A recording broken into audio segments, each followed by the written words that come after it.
In a world of ordinary fantasy football podcasts, ordinary guys rise up to bring you extraordinary analysis and entertainment. This is the FLAFFL House Fantasy Football Podcast with your hosts Kevin Cotillo, Sal Lito, and Stephen Marcus.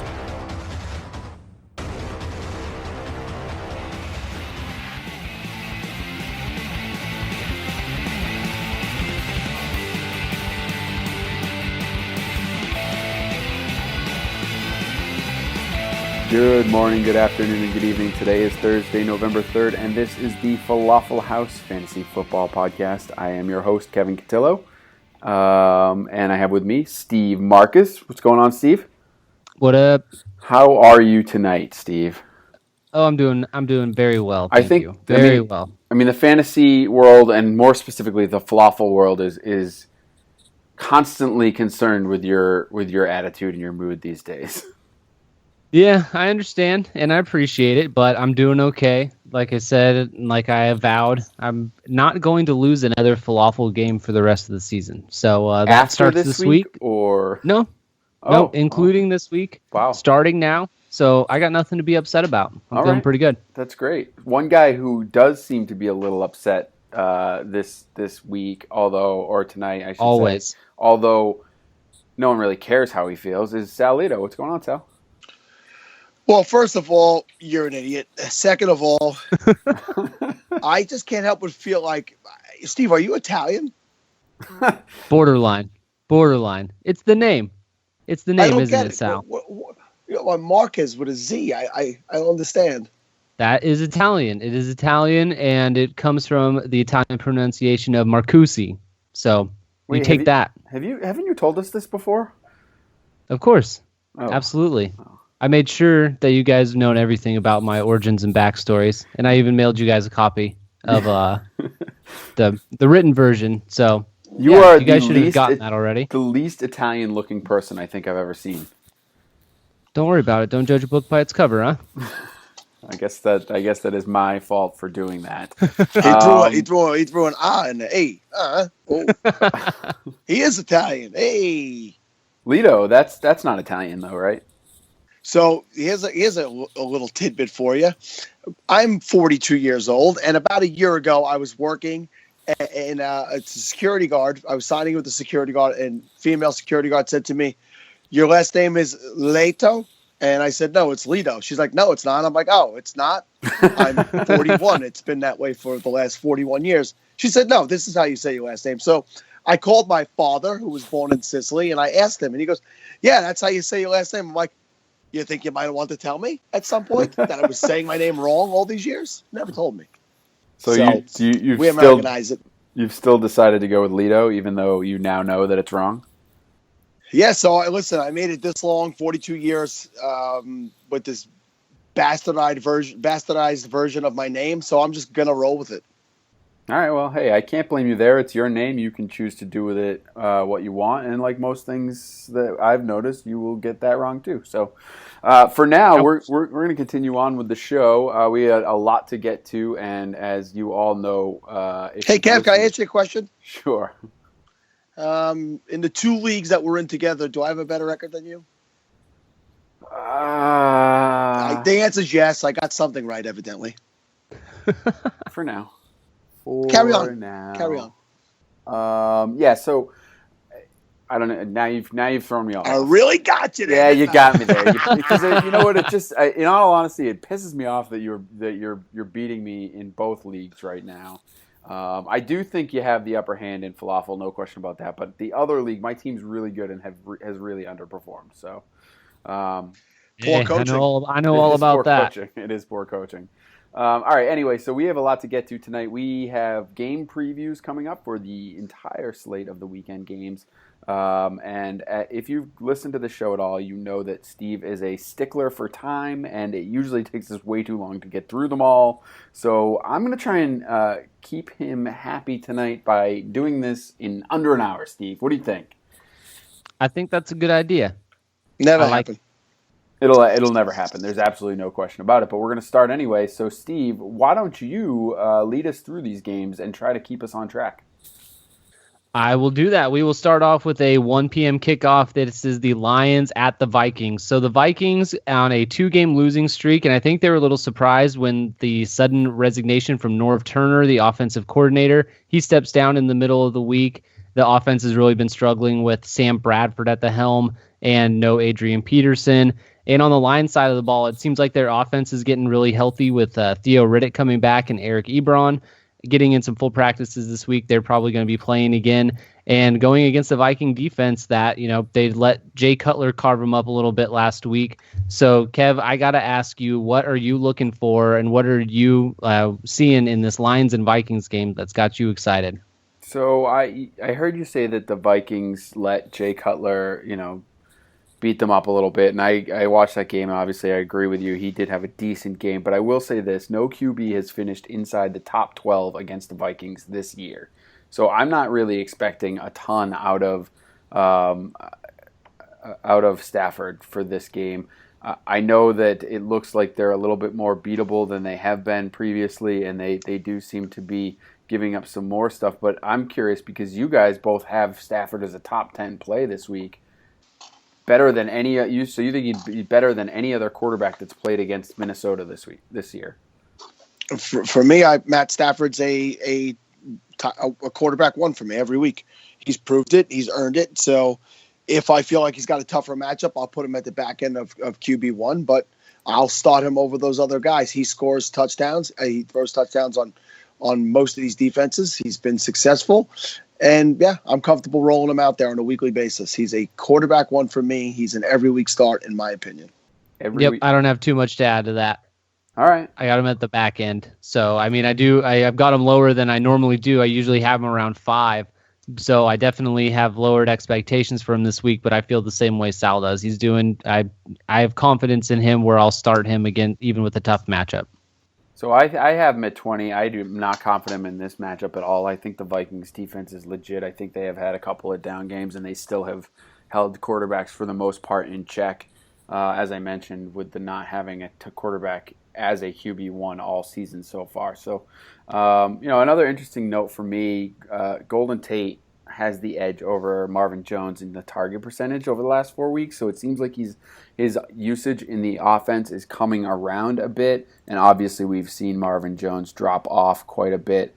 So Sal, my question for you is which guy do you like better this week? If you think Stafford's going to be a top 10 play, then you must have high hopes for at least one of their receivers.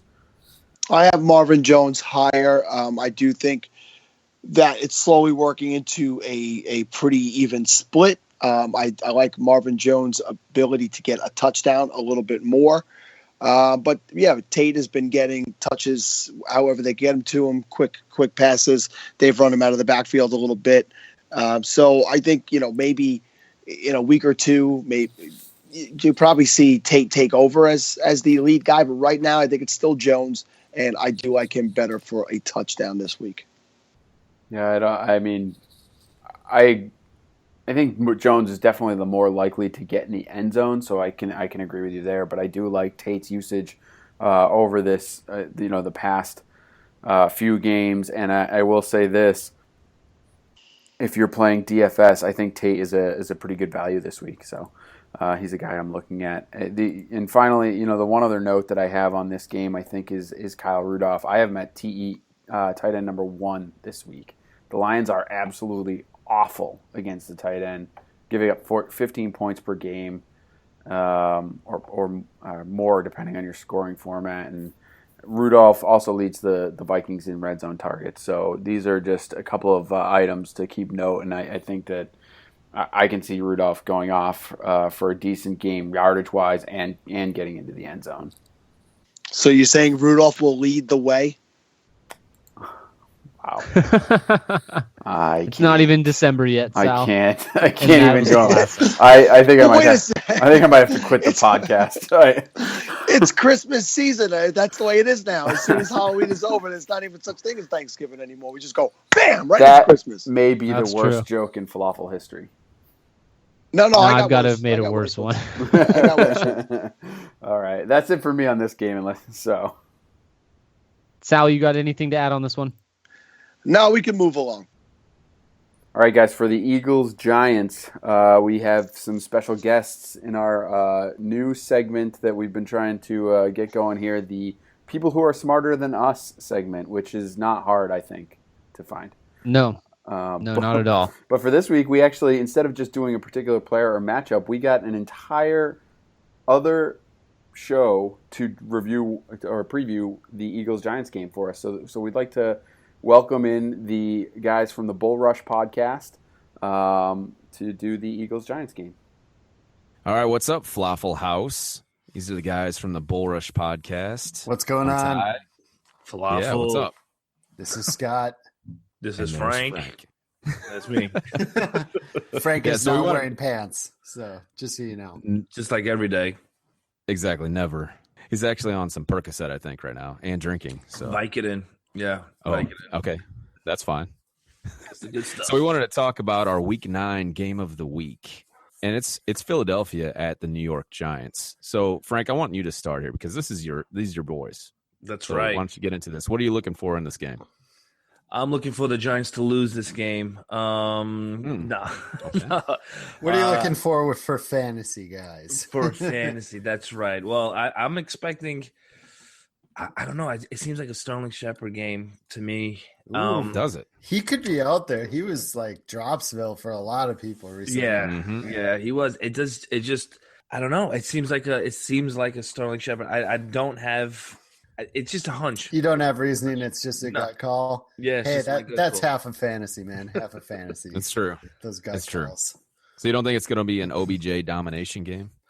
No, actually, I think Philly's defense they're not a pushover defense. I think they scheme him out. That's what I'm saying. I think they scheme him out. That'll leave like the middle of the field, the shorter passes for Sterling. Victor Cruz is playing on the outside. I don't know. I feel like it's a Sterling Shepard game. They don't even have to scheme OBJ out. They just need to get in his head a little bit, right? I know. That's all it He's takes. done a better job after he finally went off on that crazy 200-yard game against me in all my leagues.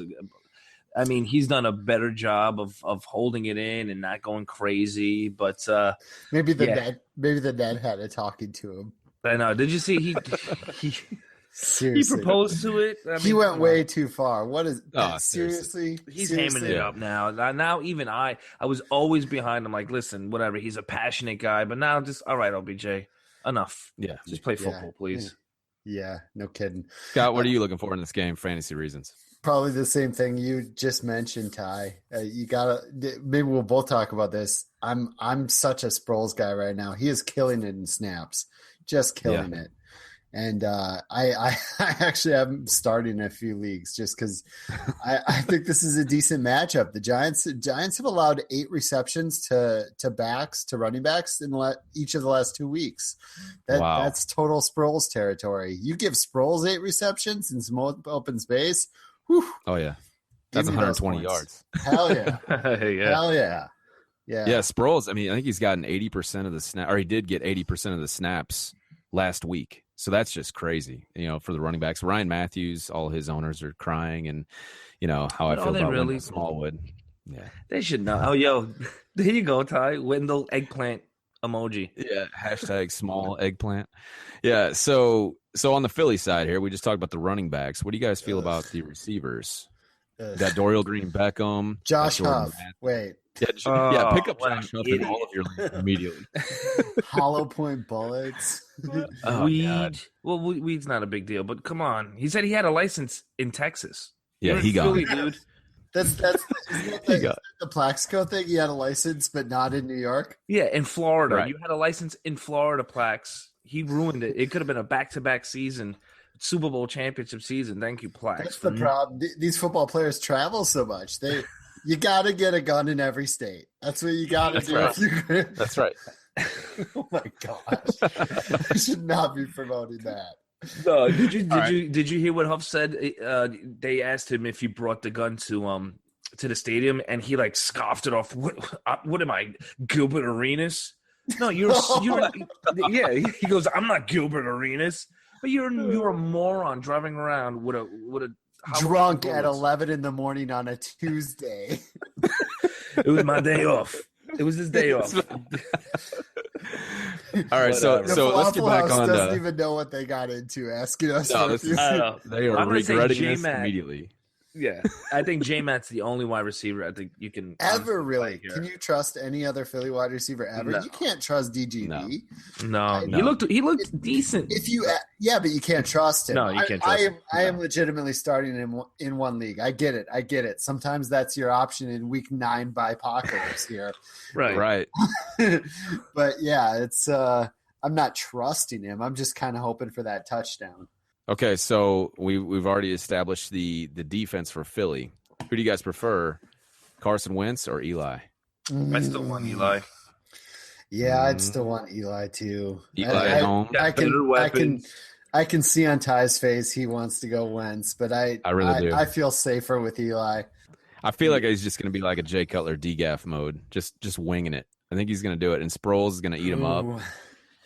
I just feel it, man. Zach Ertz, he hasn't done anything. He's kind of called out the coaching plays here. Wentz is average. Okay, but let's just say Wentz is averaging 13 points, PPR points. Well, 13 points a game. 13. Is that who you really want to? What's Eli going? I don't know, like 100. Let's see. I'm pulling him up right now. He's got to be like what? He's the same thing. Yeah, right. Exactly. But I'm just saying he's got better weapons. He doesn't. Philly's got the better. Let's say this about Philly's defense. Outside of Sam Bradford, who is Sam Bradford, Philly has allowed 22 or more fantasy points to 3 of the last 4 quarterbacks. The fourth being Sam Bradford.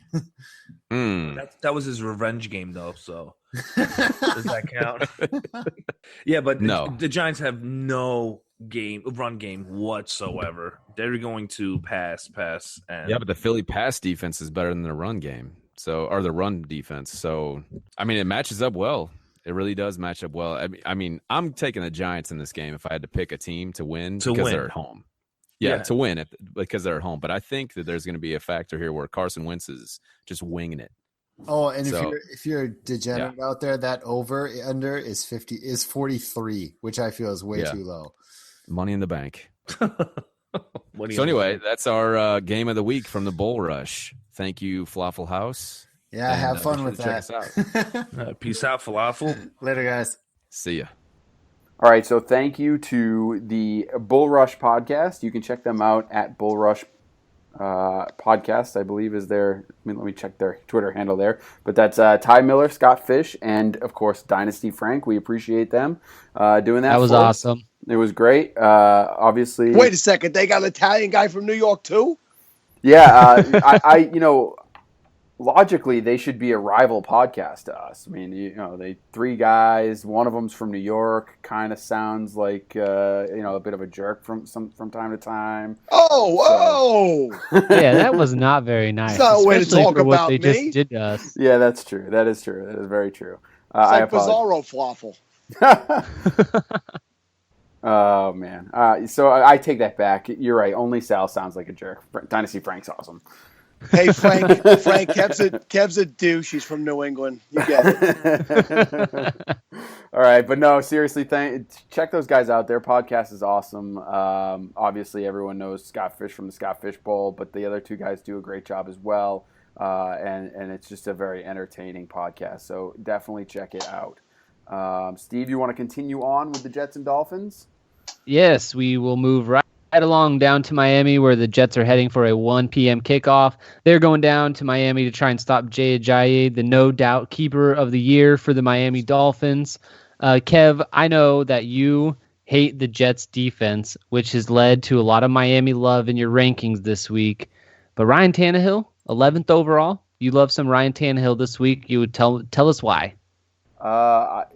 So I just think that the Jets defense is really bad.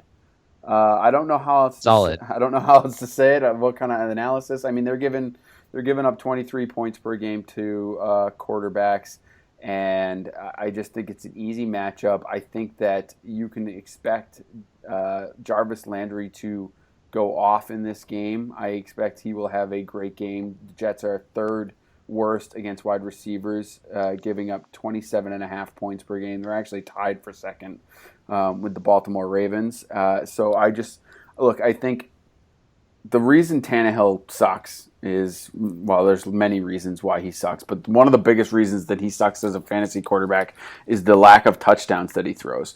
And overall, I think that it's very easy for them to, or for him to get a long touchdown pass in this, because that's what the Jets do. They give up long touchdown passes. So not only will Jarvis Landry get probably 15 targets and could end up with 10 catches, that'll kill them over the middle, but I also think you're going to see probably Devontae Parker, Steve, catch at least one long touchdown pass.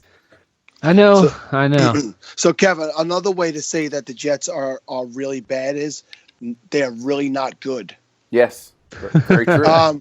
So that's some New York analysis for you right there. Yeah, it's top of the line stuff right there. I'm paying up for Jarvis Landry in DraftKings this week. I've already set a few lineups, and he's in them. I think he's a great value, especially in a full point PPR in this game. I saw a story today that said Devontae Parker has not been healthy still all year, so he's still not 100%.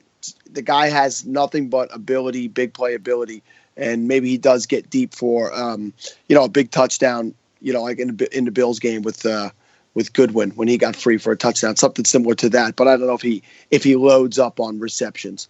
Listen, the Jets, Dolphins, AFC East rather.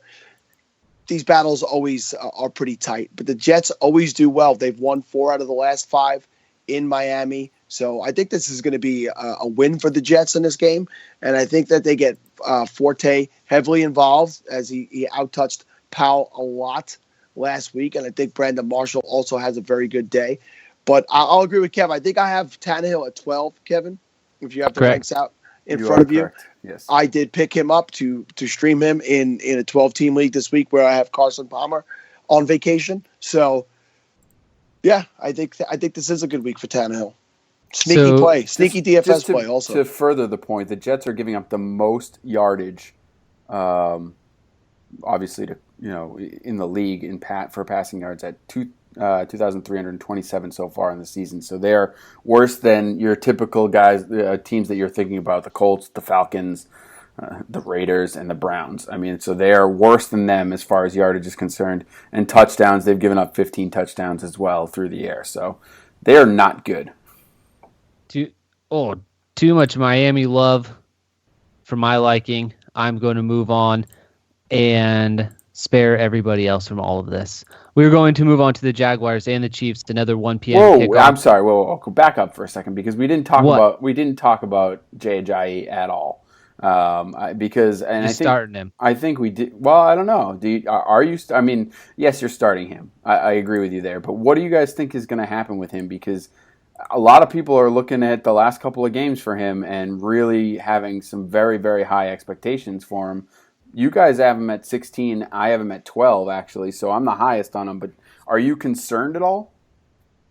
Well, let's be realistic. He's an RB2 the rest of the season. I've already said that. He's not going to be an RB1. Anybody who thinks he's going to sniff 200 yards on a weekly basis is obviously sniffing glue. So, the Jets stopped the run. They had a couple of games against big running backs that put up some solid numbers that skewed the numbers a little bit. But, Jay Ajayi has looked good. He's looked explosive. But to me, he's not a guy I'm thinking is going to make the leap up to the elite territory where you're expecting 15 to 20 points from him on a weekly basis.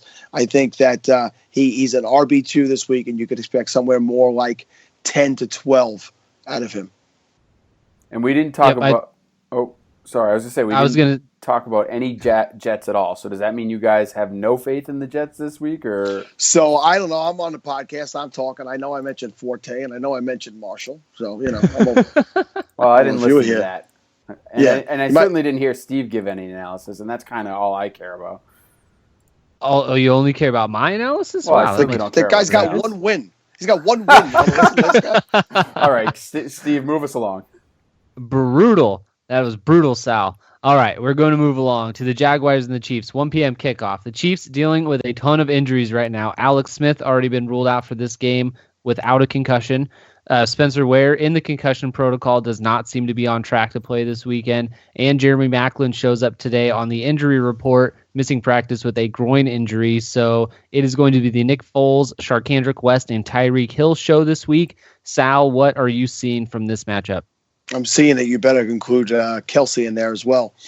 He had a really nice game last week, and if for some reason Maclin doesn't play, I think he gets an uptick. And you could also take a look at Conley if Maclin is out as well. Yeah, I really like Tyreek Hill. We've talked about him a little bit lately. I mentioned him in a guest spot I did last night. He's a great value this week in DraftKings as well. Yeah, I think that I like the idea of Nick Foles taking over at quarterback there. I think that he's going to spread it out, and you're going to start seeing more of the receivers become a viable part of this offense. I think Alex Smith, while he's a guy who doesn't make a lot of mistakes, he also doesn't do anything that lights up the scoreboard or brings great fantasy value. We've gone in at length over how Steve and I specifically feel about Alex Smith. So I think Foles comes in. I think Foles is an interesting streaming quarterback for this week, in a week where 6 other quarterbacks are off. And, if I was in a 16-team league, which I'm in, and I was looking for somebody, I wouldn't hesitate to put him in. Kev, what do you got from this one? I disagree with you about Travis Kelce. I do not like the matchup this week. No kidding. You take a consistent top 5 tight end and you rank them like 16th or something. So I know you don't like him. Well, thank you. I'm glad you at least look at the rankings. But 14th, you rank them. What do you want me to say? I think the Jacksonville Jaguars do a pretty decent job of defending the tight end. I think that that's one of the few things they're actually good at, and I think that they will run the ball an awful lot in this game. I think the Chiefs are going to probably get out to a lead, and I think they're going to keep running the ball. I think Sharknado's a great play here. The Jaguars have given up a rushing touchdown in every single game this year, so I expect them to do that again this year at least once, maybe twice. And as a result, I think you're going to see them continue to pound the rock, and so Kelce, I just don't see a big game. I think that they'll, obviously if Maclin is out, that changes it a little bit because it makes it, him more of a focal point, but it also creates one less guy that Jacksonville has to defend. And like I said, I think they do a good job of defending the tight end. I think he's the best receiver in the offense, personally. So I think that they, regardless of what defense they're playing, they try to keep him heavily involved. But consider this scenario, Kevin. They switch it over to Foles. Jacksonville's a bad pass defense. They're bad in general. And I know that they're 6th against defending tight ends. Do you think maybe they try to see what they could work on in this game because they know that going forward in the playoffs and stuff like that, they may need to be more balanced and have that passing game as more of an option. So that's kind of what I'm looking at, and that's just, something that's coming from my vantage point. It's not something I heard, but it's something I think is a possibility. So I would disagree with you, and because for this reason, right? I don't think there's too many teams that choose to just work on things for the playoffs. It's not like I mean, you need every win, particularly in a division where you're looking up at teams that are ahead of you. You need every win you can. You don't just do things to work on them throughout the season. You got to work things in. I agree with that, but I don't think they're going to specifically try to work in the passing game against a defense that does a good job of shutting that particular type of pass play down, just because they want to get it ready for the postseason. I mean, I think you got to win games. Did you see Jacksonville play last week? I think you got to win games, though. I think the whole focus is where are they vulnerable? Where can you score points? And if it's not the tight end, which it shouldn't be in this matchup based on the history so far, then you're going to go elsewhere. That's just my thought. I mean, fair thoughts. Agree to disagree. Fair thoughts. Nick Foles 300 plus yards this week.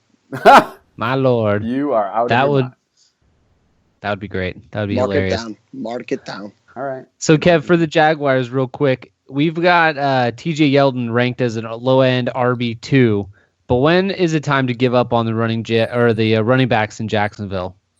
Yeah, I think you're pretty close to that point, right? I'm not sure how much longer we can continue doing this. Both of them have been underused and have underperformed when they have been used, and I think that what you're going to do here is take one more week and see whether or not the change in offensive coordinator it makes a difference if they run the ball more, and see what happens there. And if not, I think it's time to call it a day.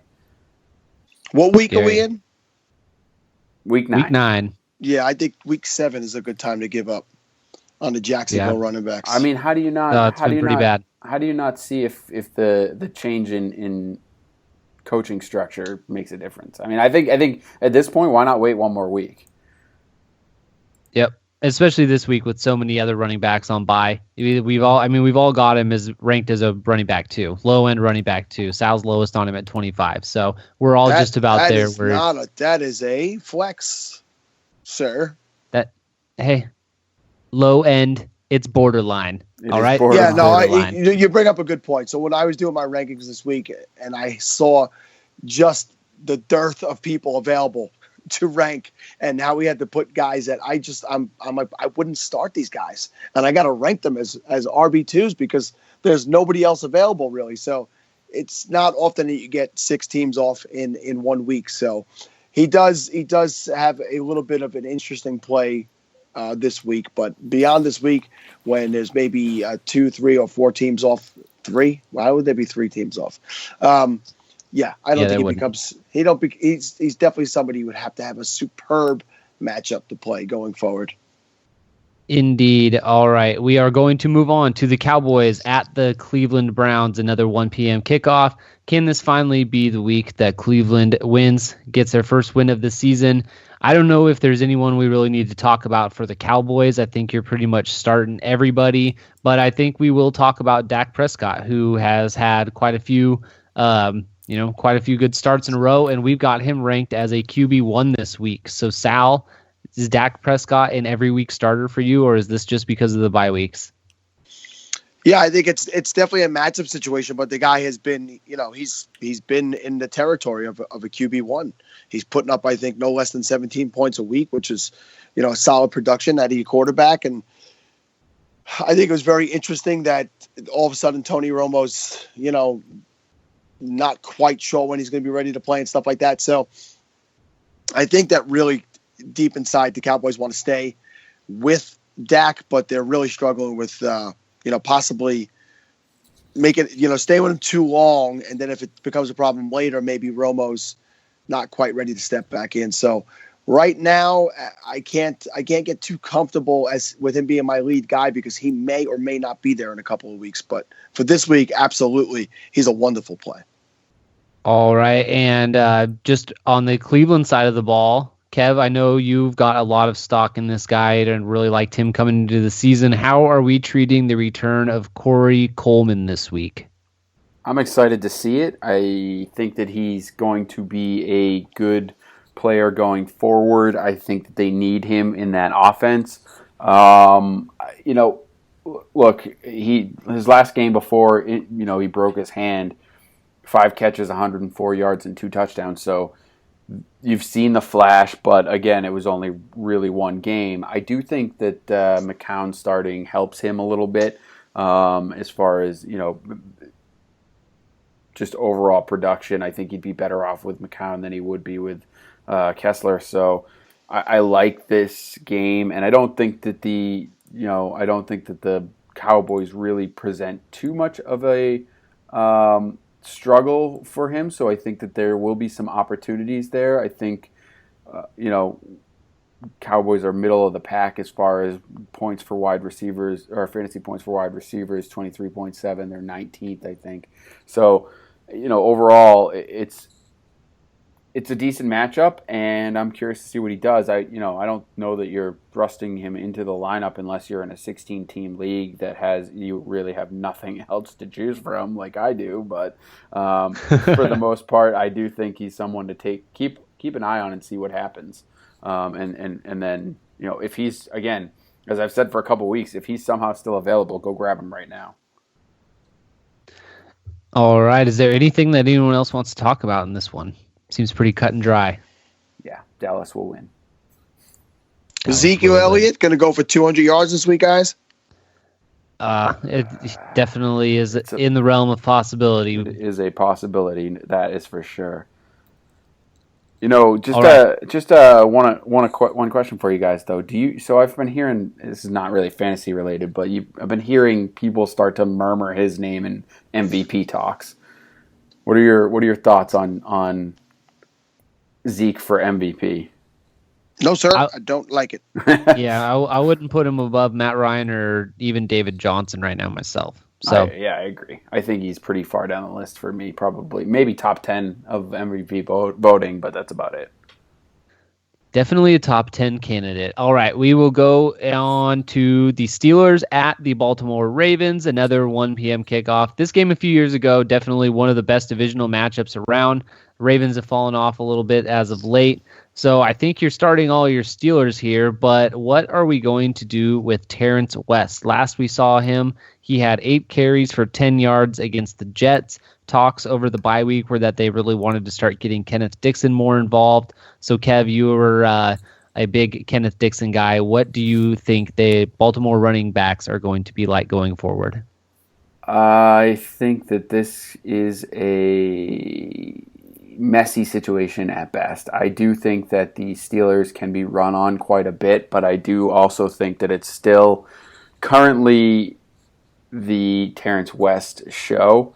I'm not sure if this is the week that Dixon starts to look. It's gonna be him eventually. I still believe that. I still believe that at some point this season he is going to be the guy. He's young. He's the future. He's a great running back. I feel like I've been talking about him forever at this point, and many other people have as well, because he's just that talented. You look at his college production, and you know that it's there. But unfortunately, I don't know, for whatever reason, they just don't feel like he's quite ready yet. So I think Terrence West is probably primed to have a pretty decent game in this one.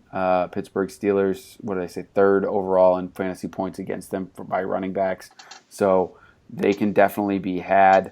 And I mean, figuring up 425 yards per game, or yards this season, and 3 touchdowns to running backs. So I would start Terrence West. I would be very happy doing so if I had him on my team in FLAFFL, which I do not. Oh, Sal, what are you taking from this one?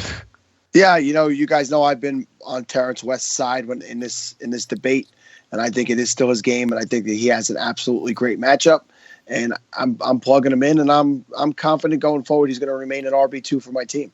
Steve, you have him at 22. Why do you hate Terrence West? Because I tend to be on the other side of the coin a little bit. I think that through his career, we've seen what Terrence West is, and he did have a bit of an outbreak for the last couple games before the one against the Jets. And I do think that Baltimore does want to try and use Kenneth Dixon some more. So I don't think that Terrence West is going to reach the type of production that he had in those 2 games where he was the lead guy there. I think that production starts to take a little bit of a dip. So in Baltimore, where we've seen this before with a journeyman-type running back like Justin Forsett have successful years in that offense, even when they had guys like Javoris Allen come in and other players, I don't know why it would be that much different of a situation. If the guy is holding down the position and he's playing well, I think that he keeps the job. And I think they work Dixon in. I don't think that Dixon is, relegated to 1 to 2 touches a game. I think he definitely starts getting upwards of 5 to 8, carries a game. But I think for now you should be very comfortable with Terrence West. I think this is a big game for him too, because this is, like we said, this is a great matchup. Pittsburgh's not good against the running backs, and they should be able to run the ball here. So I think you're going to see, this one may be exactly what you're talking about, Sal. It may be the situation where if he has a great game, it's status quo and he holds the job maybe for the rest of the season. But if he comes out and struggles against a vulnerable defense, then you may see some problems, and you may see Dixon getting worked in more towards the end of the game and potentially taking over. You said Dixon worked in. I did. Very clever. Yeah. I'll just say that Baltimore. We're clever now? Classy? What? You say classy? I said clever, not classy. No, we are not classy in any way. I didn't want you to. I thought it was going to be a whole nother standard I wasn't going to be ready to live up to. No, I would never do that to you, Sal. Thank you, buddy. Uh-huh. I was just going to say the Baltimore secondary is pretty awful in and of itself, so I don't think that Baltimore is really going to be able to keep pace and utilize that run game for the entire game. They will probably have to abandon that at some point and start throwing the ball quite often. I was going to say that may also be true. Not Pittsburgh also not good through the air. So against running backs, so he could be used in the passing game. But I agree with you there. And I also was going to say that our old friend, Matt Harmon, obviously talked about it a few weeks ago on our People Who Are Smarter Than You segment. With Sharice Wright and whoever's he's covering is basically a gold mine. I look to him to be on Sammy Coates this week. So for the Steelers, he's a guy that I might actually target, particularly in DraftKings or daily fantasy, I should say. Kev, will you trade him to me? No. Not even if I say please? Not even for Hogan. I offered you a New England Patriot. I know. And you turned me down. Yes, and I will continue to do so unless you step up your offer. Step it up. Two New England Patriots? Do you have two New England Patriots? No, I could get one. All right, we are moving on right now. And heading into the afternoon games, 4:05 p.m., the New Orleans Saints at San Francisco 49ers. Two teams with terrible defenses, but one of these teams has a really, really good offense, and that would be the New Orleans Saints. So I think you're going to be starting all of your Saints there. For San Francisco, comes out this week that Carlos Hyde is dealing with an AC joint sprain in his shoulder.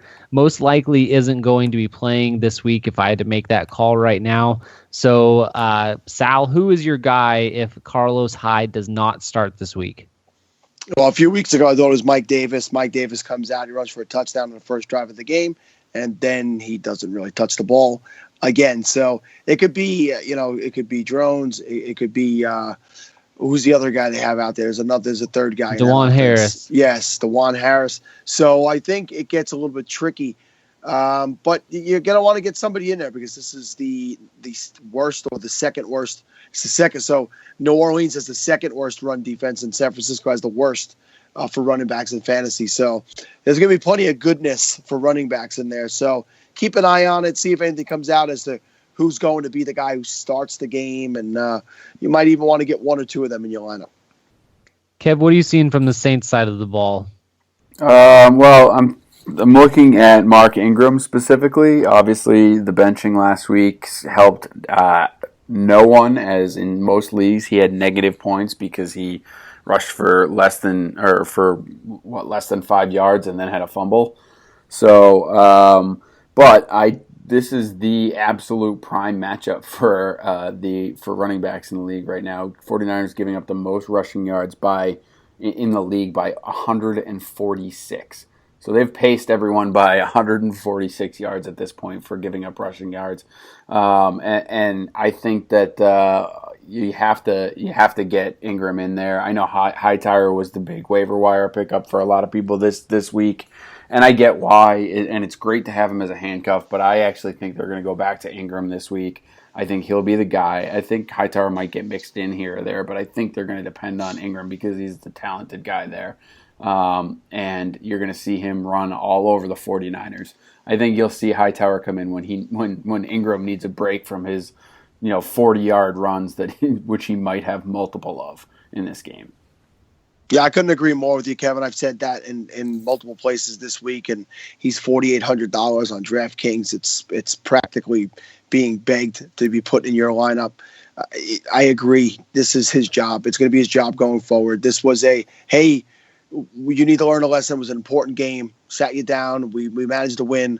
Now get your ass out there and fix it. And I think that he got the message. Everything he's come out and said and everything that Peyton has come out and said really tells me that he's going right back to where he belongs.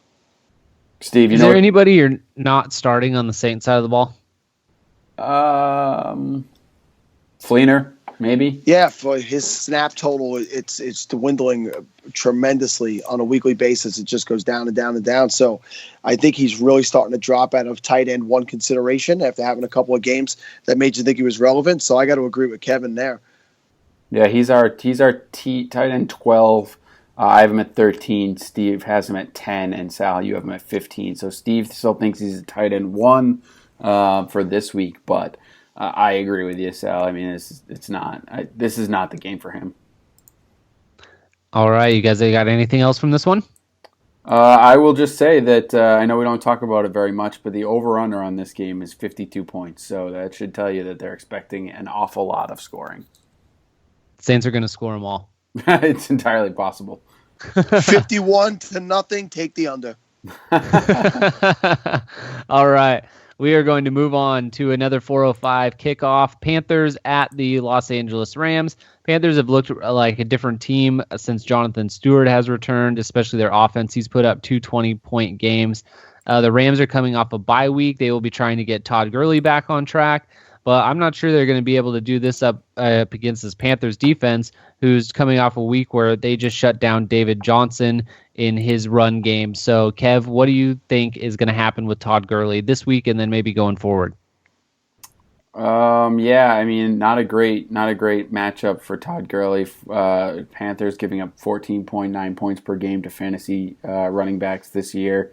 That's 25th in the league, so definitely tough sledding there. I think that if you're going to see any kind of production out of them, you're going to hope that out of Gurley, that is, you're going to hope that he continues to be involved in the passing game. I think that's this team is going to have to pass against them, against the Panthers, and you're going to pass against the Panthers because that's really where they can be beat. I mean, they're starting rookie cornerbacks. There's really not a lot as far as defensive goodness for them there. So I think that you're going to see the Rams throw an awful lot, which is scary because it's the Rams and they're not really very good, passing offense. But it's what you have to do to beat the Panthers. So I'm not sure I love Gurley in this matchup. Sorry again, Steve, because I know that you are hoping for him to produce. But, I'm not seeing it this week. I think it'll be a tough game, one more tough game for him there. I do think that my sneaky play of the week might be Tavon Austin. As I mentioned, you can get the Panthers through the air, and I had him originally I think I had him in my top 10, and then I backed off. He's at 23 now, but he's a guy that I really like this week, especially in daily. I think the price is phenomenal. And the Panthers are giving up a ton of big plays and over 70% completion percentage over the past 3 games. So, we know that Tavon Austin's heavily involved in the Rams offense. They try to get him the ball in a number of different ways, and I think that you could see him catching a lot of balls and potentially breaking one for a long touchdown. So for me, the only guy I would start for the Rams this week is because he is Todd Gurley. I think that I said this last night as well.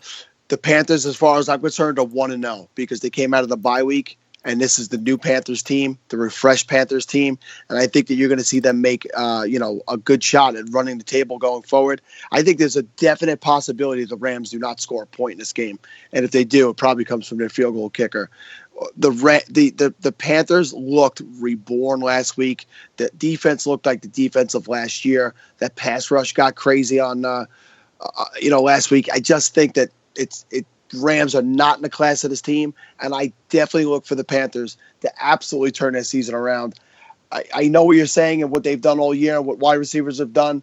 I just do not see it this week. I'm not starting anybody except for Todd Gurley. I don't see how you can even say that Todd Gurley is starting just because he's Todd Gurley. I mean, what about this season? And I'm not doubting the talent, but because you're not going to sit Todd Gurley in a week where 6 teams are off when you have to start at least 2 running backs. He's not 25 or below. I mean, I get that, but you're telling me that he's the only guy you're starting just because of his name. Yet you're refusing. No, it's not because of his name; it's because of his talent. But you're refusing to look at stats where Carolina has actually been vulnerable. Right, because stats are individual to games. You could put them together and draw something out of it. But I'm saying to you, take away those first 6 games or 7 games and look at what they did last week and look at what we expected them to do coming into the season, coming off of a Super Bowl year where they were undefeated till the very end of the season. And I think that they're going back in that direction. So it's my observation. It's my guess, so to speak, as to what will happen. But to me, Todd Gurley is the only guy in that offense and one of the few players in the NFL capable of breaking off big, huge plays, and you put him in your lineup on a weekly basis. I can't agree with that much. Not much at all. Anything else from this one before we move on here? You benching Todd Gurley? I'm not benching Todd Gurley. Shut up. I will be starting him every single week. He's an RB2. So, he's an RB2 for me this week. 16th overall. Yep. He's right on the edge of RB1 this week, and that's with all the hell were you running two backs. arguing with me about then? Hey, you've even got him as an RB. Well, you got him at 12 overall as well. We've got him 12 overall. Anyway, we will move on. You can argue with us in the Fantasy Life app if you'd like to argue more. 4:25 kickoff, the Colts and the Packers. Randall Cobb and Ty Montgomery both seem to be on track to play again, which is what was exactly happening last week before they punched everyone in the balls and made them inactive after the 10 o'clock kickoffs. Let me tell you something. I lost Ty Montgomery as a result of that. I lost him for the season because I was put in a bad situation where I had no players available for the 4 o'clock games to start because they announced it around 1:15.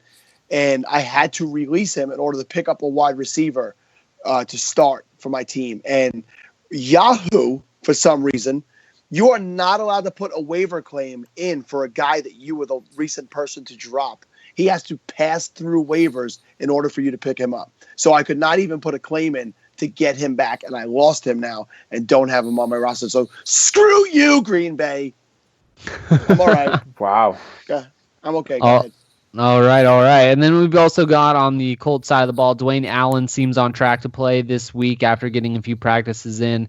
And then T.Y. Hilton, after being very cryptic about his playing status earlier in the week, gets a full practice in on Thursday, most likely going to suit up on Sunday. I'm starting everybody I can from these teams in this one. Kev, what are you looking at here? I don't love Frank Gore in this matchup. The Packers have been really good against the running backs and Frank Gore, but even now saying that, he'll probably end up as an RB2 like he does every week. Obviously, if Dwayne Allen plays, I think you're really going to have to watch Jack Doyle and what happens with the two of them on the field, because Doyle has been great, but that's with Allen out. And I would definitely keep an eye on whether or not T.Y. Hilton plays this week, and if he's, how he practices and how fully healthy and all of that, because it could be a really good matchup for him. If so, the Packers have been beat deep, their secondary's beat up, and they just really don't have the skill that they normally do back there, so they can be had on long passing plays, and obviously that's Hilton's specialty. Also think that Moncrief pretty much has a good game this week as well. So as you said, all your Colts, I'm pretty much starting everyone in this game. But like I said, Frank Gore is the one guy that I don't expect to do a lot, and he'll even though I say that, he'll end up as an RB2. Frank Gore or Todd Gurley? Just kidding. T.Y. Hilton had full practice today. I fully expect him to play, and I would say that he won't have any restrictions. He'll be fine. But I do love Moncrief this week. I've been all over that as well. I think that there's going to be some points scored in this game for sure. These are not great passing defenses. I have no hesitation to start my Colts. I can understand what you're saying about Gore, but he'll catch one ball, Kevin, for like 30 or 40 yards. That'll balance out his total for the day, and he'll be right there as a top 24, top 20 most likely running back for the week. All right. Anything else from this one? No. Yeah. Only other thing is Montgomery is more than likely going to be the lead running back, is what they said today. So look for him to carry more, and that leads me to believe that your boy Ripkowski will probably be the goal line back. He will score. Ripkowski. I'm so happy the Packers have another late kickoff so they can toy with us yet again for this one. I'm looking forward to that. Screw you, Green Bay! All right, the last afternoon game of the day is the Tennessee Titans at the San Diego Chargers. A lot of injuries for the Chargers. Hunter Henry does not seem to be on track to play. He's got a knee injury. Tyrell Williams and Travis Benjamin both limited in practice on Thursday. Williams seems like he's going to be able to play, but Travis Benjamin might actually miss this one. He's dealing with a PCL sprain. For the Titans, I think that DeMarco Murray is probably going to score 30 points in this game. San Diego has given up less than 20 points only 2 times to running backs this season. And then also Delaney Walker added to the injury report with a groin, not seem to be serious right now, but always pay attention to players added to the injury report. So Sal, what are you looking at in this one? Yeah, I don't think Murray's going to score that many points because if he is a full go, which he's back practicing, but they're monitoring the toe injury. If they do get up or they do get a big enough lead, and even if they don't, Derrick Henry has earned more touches in this offense, and you're going to see him, balance it out a little bit because Murray cannot sustain the amount of touches that they're giving him. So while I think Murray is still a very, very solid play, I don't know that he has the big weeks that he's been having for you guys just out of the possibility of it being split. Wishful thinking, Sal? No, I was say, are you saying this because you're forced to start Henry this week? Not at all, because I really try to pride myself on not doing stuff like that. You watched what the guy did last week. He's a freak in size and speed, and I think that he displayed last week that if he got the chance to be the starting running back, he could absolutely jump up to a top 5 running back in this league right now. He's an absolute freak. So, no, would I love for him to go out and put up another 17 points this week for my team? Absolutely, but that's not the reason why I say it. All right, fair enough. Kev, what are you taking from this one? Yeah, I don't know. I mean, to be quite honest with you, I'm not really in love with anyone in this game except for the 2 running backs as far as when you're talking about Tennessee. I think I do agree with you, Sal, and I was obviously joking around about the wishful thinking. I do think that Henry proved himself a little bit over the last couple weeks, and I really think that he can be utilized. And it's kind of what we thought they were going to do throughout the season, and it sort of just was the Murray show. But I think that we probably should expect a little bit more of a split going forward. Luckily, they'll both be usable. I don't know that you can trust too many of the wide receivers in Tennessee, and I know Mariota has been playing better, but he's a decent matchup this week against the Chargers defense, who's been banged up as well. But I don't know that there's just nothing I'm excited about in this game. I'll put it that way. I don't own Murray anywhere, and I don't own Henry anywhere either, so I'm not excited about this game at all. Do you think that if the wide receivers who are banged up are not in, you'll see a lot of the 2 tight end sets? I know that Henry is not fully healthy, but he's going to play, and I think that if keep an eye on that, and if Benjamin is out, I would start both of these guys in that game. Yeah, definitely something to keep track of. I actually don't think that Henry has practiced at all this week, so I don't know if he is on track to play. And so one guy that I'd be paying attention to is Dontrell Inman, especially for some DFS, because I'm sure he is incredibly cheap. And he has been pretty solid for the Chargers, even with Benjamin and Williams in there. So that would be someone that I would look to if Benjamin's out, but if Hunter Henry also happens to be out, that just ups his stock even more. Yeah, I gotta apologize for that, Kev. I'm sorry, Kev. Apologize, Steve. I'm reading right now. It is not a good sign for his week 9 status for Henry. So I took that back. Yeah, and I was just going to say, though, Steve, when it comes to the wide receivers, it's the same thing we've been talking about a lot in my mind, though. I think Inman's not a bad play, but I don't think you can ever tell which one of these receivers is going to have a good game. No, I totally agree, and I'm saying Inman if those guys are out. If Benjamin's in, I wouldn't mess around with Inman, and sure. I probably wouldn't mess around with any of them. Sure. But if Benjamin's out, it kind of clears the waters a little bit, and gives him a little bit of a path there. Fair enough. I should probably listen to you before I speak up. That's all right. It's all right. I'll get you one of these days. I'll get you. I'll make a fan out of you yet. Someday. All right. We are going to move on to the Denver Broncos at the Oakland Raiders, 8 p.m. Sunday night, the Steve versus Sal Bowl. And match. It's going to be a good one. It's going to be a good one. I want to talk a little bit about the Denver effect is what I would like to call this. And we've got Derek Carr right now, overall in Falafel scoring, which is 0.5 PPR. Derek Carr is QB3, comes in at Falafel rank 15 for QBs. Amari Cooper, wide receiver 3 right now, comes in as wide receiver 15. And Michael Crabtree is wide receiver 5, coming in as wide receiver 33. So does Denver have this much of an effect on these defenses, on these guys, this caliber of player where we have got them knocked down so much? Sal, I'll start with you since this is your team. First, how low are you guys on Crabtree this week? Because I think I had him in the 20s. You did. You were definitely the highest. I've got him as a flex play. I have him at 41. Steve has him at 34. You have him at 24. So, Steve, I did a guest spot on a podcast last night, and basically what they like to do is go through all the games and pick against the spread. So the guy who comes on as the guest goes head-to-head with one of the hosts, and we pick every game with the spread, and then we go back and review after the week's over. And this game comes in Oakland in the prime time as a pick 'em. So I want you to tell me who you think I took in this game.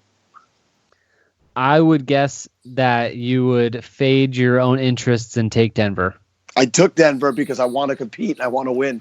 I don't think this is a good matchup for Oakland. I mean, those guys have earned the right to at least be ranked somewhere decently in our rankings, but Denver shuts down the pass game, period. They shut down the pass game. If you're going to get off on them, you're going to have to do it with the run game. Derek Carr, you've heard a lot in a lot of places this week that he has these type of starts and then fades down the second half of the season. So he's going to have to prove to people that he's not going to do it again this year. Amari Cooper, while he's ranked that high, it's off of big games. He has not been very consistent on a weekly basis. He has games where he comes out with only 40 yards. So again, this is not a prime matchup for any of them. So I think rightfully so, we all have them back further than what their overall yearly totals are. I still have Carr as a starting a QB1, I apologize, because again, he's earned it. And then you have to show me going forward that he's going to continue to be there. I will just say this, obviously my rankings reflect what my disagreement with you a little bit there, Sal, but, because I have Derek Carr as 21 at QB 21. I have the other guys lower than the receivers lower than both of you guys. But I will say this, I will have to change that if Aqib Talib is out this week, which it looks like he is going to be.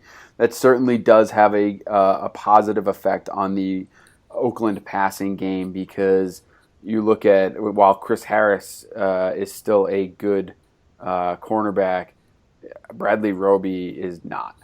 And I think that will probably actually open up things for Crabtree, who, probably might, if that's the case, could end up having a better game than normal. Absolutely. I would be very happy being wrong about my pick for Denver. Would be, because then I'd still break even in that. But if Talib's out, that's great news. Great news for Raider player owners and Raider fans. But that pass rush is still something Derek Carr's going to have to deal with. Yeah, he is. Agreed, Sal, let's talk about a. Oh, sorry. I just want that the Raiders, are set up to handle a pass rush pretty well with one of the better offensive lines in the league. So that is something. Derek Carr has had a lot of time to throw this year. And, he definitely has, yes. And that has made him very valuable in fantasy. So they are set up to play this game well, particularly, as I said, if Talib's out. I'm excited. We're part of something. Yep, it's going to be a good one. I just wanted to hear a little bit about Sal's love for Demaryius Thomas, but we can save that for another time. I'm sure it will be burning for quite a few more weeks. We will move. You want to talk about my love for Demaryius Thomas? We can talk about it right now, buddy. All right, let's talk about it. Tell me about it. I want to hear about it real bad. I think he's a nice guy. Demaryius Thomas, to me, is an elite NFL quarterback. He just doesn't. Quarterback. He's an elite NFL wide receiver. He just doesn't have a really good quarterback. So in a good matchup this week against a really bad Oakland pass defense. I have him. Where do I have him ranked, Kevin? 7th. Yeah, because if this guy was playing with Aaron Rodgers or Tom Brady, even Matt Ryan, Tom Brady, he's a top 4 NFL wide receiver, no doubt in my mind. The guy he's proven it. If you go back and look at his stats when he was playing with Peyton Manning and before that, the guy was consistently a top 5 fantasy wide receiver. So this is just an outstanding matchup. I think him and Sanders both get off this week. Yeah, I like it. So we will move on to the Monday night game, and that is the Buffalo Bills at the Seattle Seahawks. A tale of 2 quarterbacks, really. One, an up-and-coming dual-threat QB. The other, a Super Bowl champion who's gotten married and looks like he's gotten a little fat, and now he sucks at football. So we've nothing personal, nothing personal at all.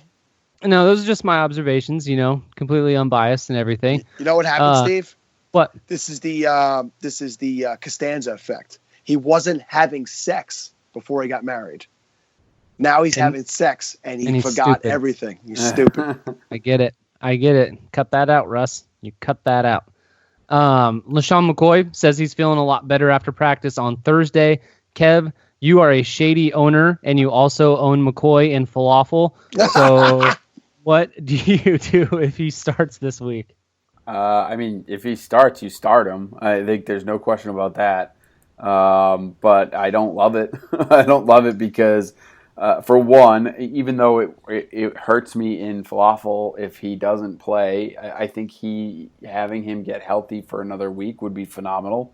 Because they go into the bye week after this, so having 3 full weeks off is probably what his hamstring needs. As you've mentioned before, it is very fragile. And he is prone to soft tissue issues, Sal. Soft tissue issues. So, and then on top of that, you're playing Seattle, who really are a great defense, particularly against the running backs. They're giving up 3rd in the league in points against them by the opposing running backs, 13.8 fantasy points per game. So it's not a great matchup, and he's coming off this injury, and I think that you probably want to. I would like to see him sit, even if it might cost me a win this week, because I think he's going to cost me a win this week either way. I see. Sal, what are you liking from this Monday night matchup? Yeah, this has the makings of being a very ugly game. I mean, Buffalo is bringing in Percy Harvin, which just is an absolute statement as to how poor their offense is. Yeah, well, I don't know if he's ready to play this week, but you would have to be a viable NFL player to even try to get revenge. So how would he even? What would he have to revenge? I mean, he got hurt and they got rid of him. I mean, right? How dare they be so selfish? Yeah, right. Trying to run a good quality organization. They paid him millions of dollars to do basically nothing. I'm sure he's real pissed about it. So if you look over the course of the season with Seattle. They've had some real stinkers where they haven't gotten out of single digits.